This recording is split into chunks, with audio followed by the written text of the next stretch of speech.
Thank you, Mr. Chair. As Madam Clerk just expressed, this is a resolution dealing with opposition to hydrofracking form of exploration for gas in the Catskill and Delaware watershed in what's known as Marcellus Shale.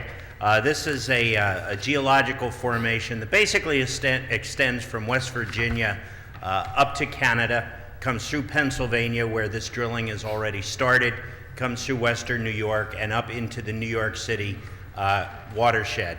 80% of Westchester County residents get their drinking water from up there. 90% of New York City residents get their drinking water from up there. So all total, we're talking about upwards of 9 million people getting their drinking water from this very fragile supply.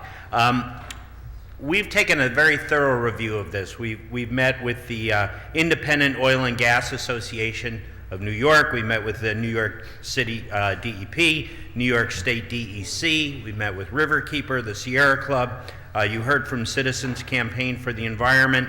And we spoke to activists and residents from Western New York on their experience with this in Western Pennsylvania.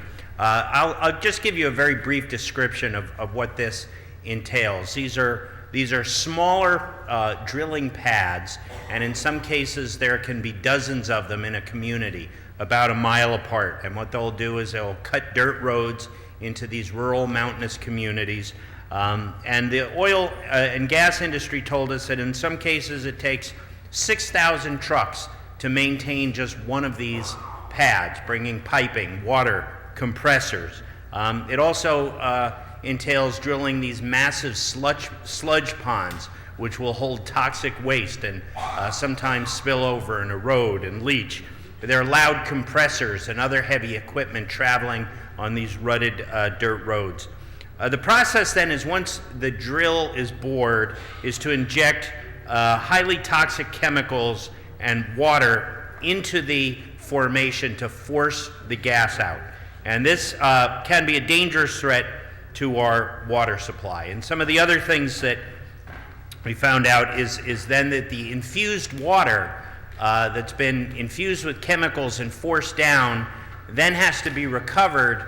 The technology is not yet available to readily treat this water. It's not treated at conventional sewage treatment plants. And the industry basically told us that they're working on it, but they don't have a solution for this yet. So we're talking about creating millions and millions and millions of gallons of toxic sludge that has to be stored, taken away, while the industry thinks about what to do with this.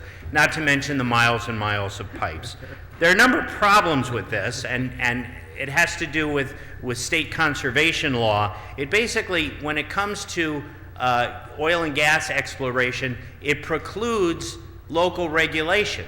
There is a general statewide permit. So as an example, the folks at home can understand is if the strip mall industry were to get a statewide permit that overrode your local zoning. You know, currently as a home rule county, we're fortunate that whether it be Mount Vernon or Yonkers or my town of Bedford, our local zoning folks working with our community standards can cite these things appropriately.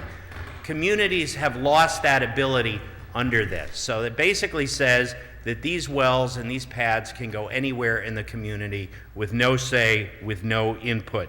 The general permit fails to monitor and adequately protect the drinking water. There's inadequate disclosure and even analysis of these hazardous chemicals and the possible hazardous, harmful effects. We know and we heard that some of the chemicals are known carcinogens and endocrine inhibitors, and the large amounts of fresh water that are needed for this, either trucked in or piped in. We're at a premium for fresh water. We're still looking for more freshwater sources. Why would we endanger that?